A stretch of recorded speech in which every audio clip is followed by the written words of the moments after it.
Hi అండి. గులాబ్ జామున్ని ఎలా simple and easy మెథడ్లో పక్కా కొలతల్లో చేసుకోవాలో చూసేద్దాం. నేనైతే 175 గ్రామ్స్ ప్యాకెట్స్ని 2 తీసుకున్నా అండి. కప్తో కొలిస్తే 2 ప్యాకెట్స్ కలిపి 3 కప్పుల పిండి ఉంది. నేను 1 కప్ మిల్క్ యాడ్ చేసి ఇలా వేళ్ళతో సాఫ్ట్గా మిక్స్ చేసుకున్నా. కావాలంటే కొన్ని వాటర్ కూడా యాడ్ చేసి మిక్స్ చేసుకోవచ్చు. మధ్యలో 1 స్పూన్ నెయ్యిని కూడా యాడ్ చేసి ఇలా సాఫ్ట్గా కలుపుకొని 5 నిమిషాలు పక్కన పెట్టుకోవాలి.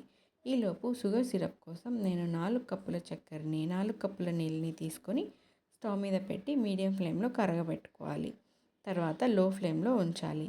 ఇప్పుడు మనం రెడీ చేసి పెట్టుకున్న పిండిని చూసారా ఎంత సాఫ్ట్గా ఫ్లఫీగా ఉందో.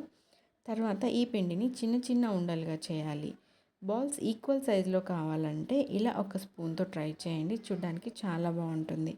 చేతికి ఆయిల్ కానీ నెయ్యి కానీ పాలను కానీ రాసుకొని ఇలా నీట్గా క్రాక్స్ లేకుండా రౌండ్స్ చేసుకోవాలి.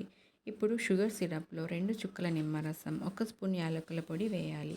షుగర్ సిరప్ కన్సిస్టెన్సీ ఇలా ఉండాలండి. పాకం ఏం రానవసరం లేదు, చేతికి జిగుటగా తగిలితే చాలు. ఇప్పుడు ఇంకో స్టవ్ మీద ఆయిల్ వేడి చేసి మీడియం ఫ్లేమ్లో ఉంచాలి.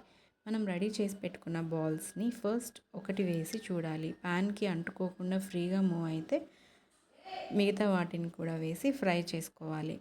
ఇలా గోల్డెన్ బ్రౌన్ కలర్ వచ్చే వరకు ఫ్రై చేయాలండి. మీడియం ఫ్లేమ్లోనే ఫ్రై చేసుకోవాలి. తర్వాత మిగతా వాటిని కూడా ఫ్రై చేసుకొని మనం రెడీ చేసి పెట్టుకున్న షుగర్ సిరప్లోకి ఇలా ట్రాన్స్ఫర్ చేసేసుకోవాలి.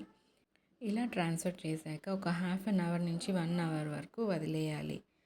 చూసారా ఎంత సాఫ్ట్గా జ్యూసీగా మన గులాబ్ జామున్ రెడీ అయిందో. నోరు ఊరుతుందా? ఇంకెందుకు లేట్, మరి చేసేసుకొని తినేయడమే.